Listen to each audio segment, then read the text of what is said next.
मोदी सरकार अगले संसद सत्र में वन नेशन वन इलेक्शन पर बिल ला सकती है।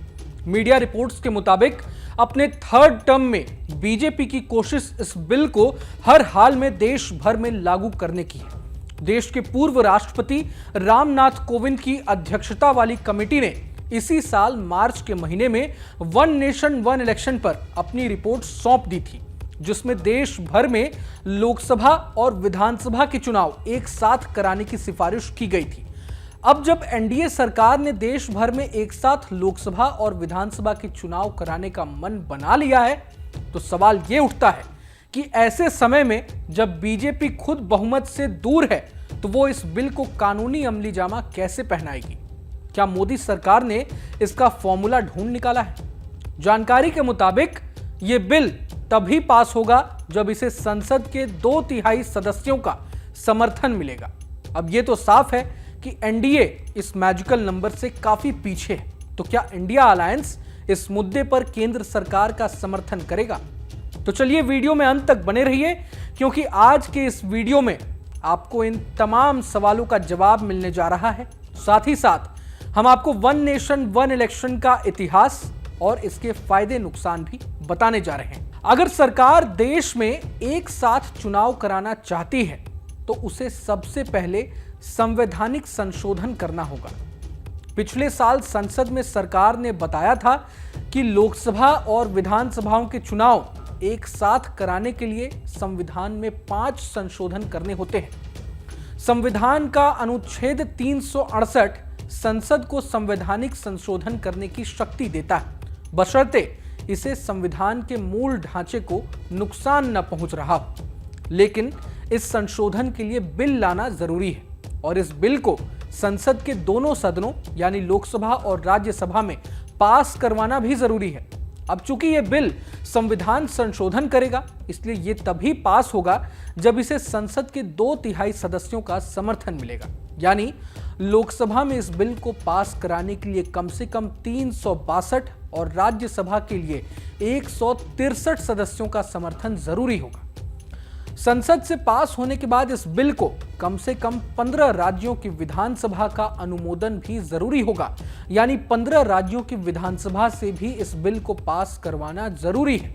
इसके बाद राष्ट्रपति के हस्ताक्षर के बाद ही यह बिल कानून बन सकेगा। अब यहां पेच फंस जाता है। राज्यसभा में एनडीए के कुल सांसद 121 हैं, जो मैजिकल नंबर से 42 वोट पीछे हैं। तो वहीं लोकसभा में एनडीए के कुल 293 सांसद हैं, जो कि मैजिकल नंबर से करीब 69 वोट पीछे है। यहां बीजेपी के लिए एक और टेंशन की बात है। सवाल यह उठता है कि क्या खुद बीजेपी के सहयोगी दल इस बिल के समर्थन में खड़े होंगे? जेडीयू और एलजेपी इस बिल का पहले समर्थन कर चुकी है।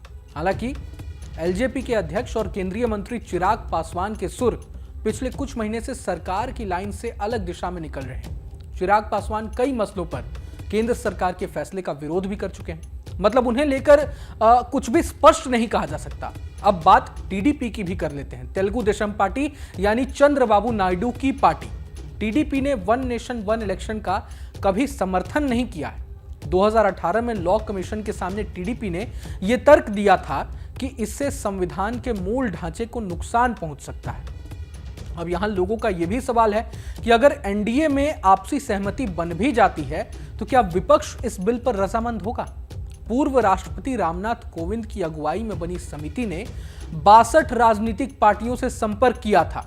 इनमें से 32 पार्टियों ने वन नेशन वन इलेक्शन यानी एक राष्ट्र एक चुनाव का खुलकर समर्थन किया था, जबकि 15 पार्टियां इसके विरोध में खड़ी थी, जिसमें कांग्रेस, सपा, टीएमसी तमाम दल शामिल थे। Jharkhand Mukti Morcha, TDP, Indian union मुस्लिम लीग समेत 15 पार्टियों ने कोई जवाब नहीं दिया था।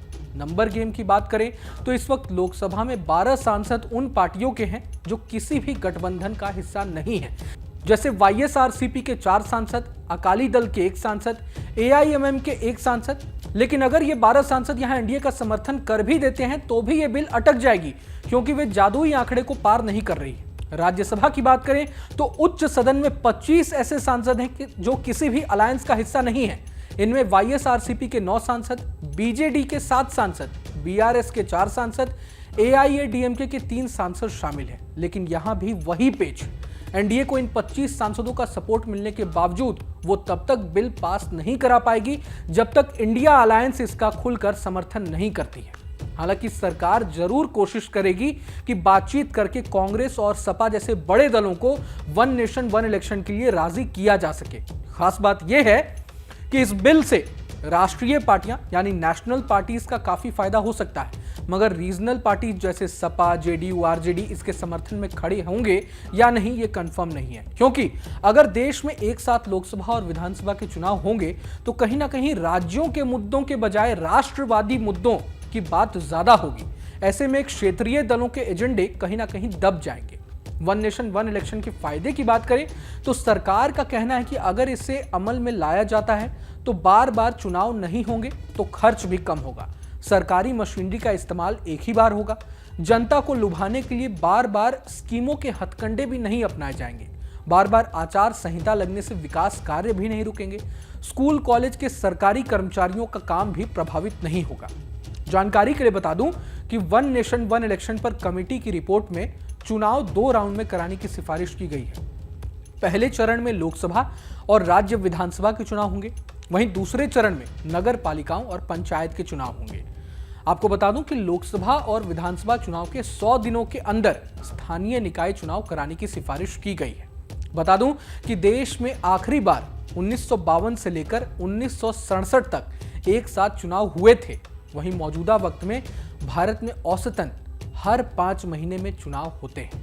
अब आने वाले वक्त में क्या होता है, इस पर सभी की नजरें टिकी हुई हैं। ये बिल अमल में आ पाएगा या नहीं आ पाएगा, बहरहाल आप इसे लेकर क्या सोचते हैं हमें कमेंट सेक्शन में जरूर बताएं। मैं हूं रोहन शर्मा और आप देख रहे थे न्यूज नेशन। नमस्कार। न्यूज नेशन अब व्हाट्सएप पर खबरों के ताजा अपडेट के लिए न्यूज नेशन के इस QR कोड को स्कैन करें।